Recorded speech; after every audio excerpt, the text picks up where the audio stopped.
സ്കൂളിൽ പഠിക്കുന്ന സമയത്തെ ഒരു സംഭവം എനിക്ക് ഓർമ്മ വരുന്നു. ഒരു ക്രിസ്മസ് ആഘോഷ ദിനം. സ്കൂളിൽ പുതുവർഷം, ക്രിസ്മസ് എന്നിവയോടനുബന്ധിച്ച് സമ്മാനം കൈമാറ്റം ചെയ്യുന്ന പരിപാടി ഉണ്ടായിരുന്നു.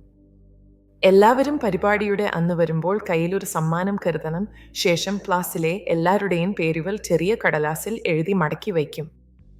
ഓരോ കുട്ടിയായി സമ്മാനവും കൊണ്ടുവന്ന് മടക്കി വെച്ച കടലാസ് കൂട്ടത്തിൽ നിന്ന് ഒരു കടലാസ് തിരഞ്ഞെടുക്കണം.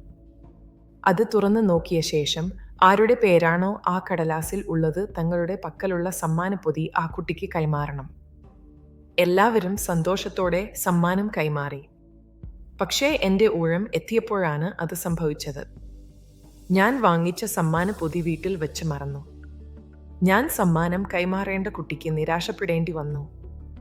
പക്ഷേ ക്ലാസ് ടീച്ചർ പറഞ്ഞു, ക്രിസ്മസ് അവധി കഴിഞ്ഞു വരുന്ന ദിവസം സമ്മാനം ആ കുട്ടിക്ക് നൽകണമെന്ന്. അതുപ്രകാരം ഞാൻ ചെയ്തു.